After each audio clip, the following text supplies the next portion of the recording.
The third and final step would be to create a quarantine room to isolate suspected carriers. Today, the United States has 20 quarantine stations at entry points around the country. Don't touch that. And now, Laura is building the 21st station in her home. If you were really exposed, you'd have to be in quarantine for 2 weeks. So I don't have to go to school for 2 weeks? Unfortunately, you're going to have to go to school. It's just a drill. Avian flu symptoms can take anywhere from 3 to 14 days to manifest. Given the highly contagious nature of the virus, in a pandemic scenario, it is important to keep suspected carriers isolated during that time. You're going to see only your mom, who's a designated caretaker. You will not be seeing your dad. So I have to just sit in here by myself and do nothing? You want to make sure there's no air coming in or out of the room. And you're going to do the plastic over the doors. To create a physical barrier between the virus and the rest of the family, Laura can hang any type of plastic sheeting, from drop cloths to shower curtains. We're doing 2 barriers.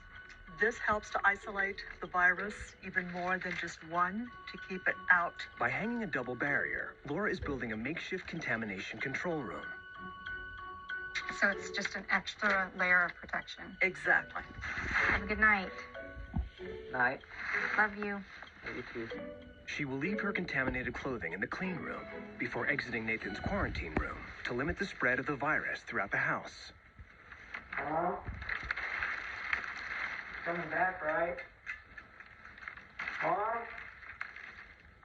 We have to stay here all night?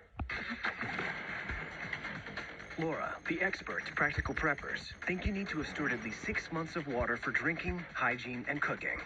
I feel like the filter solution that we have in place right now is sufficient for my family's needs.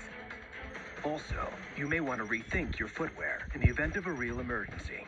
I may be wearing my heels, but if I have to, I'll just take out my chainsaw blade and cut them off and be on my way.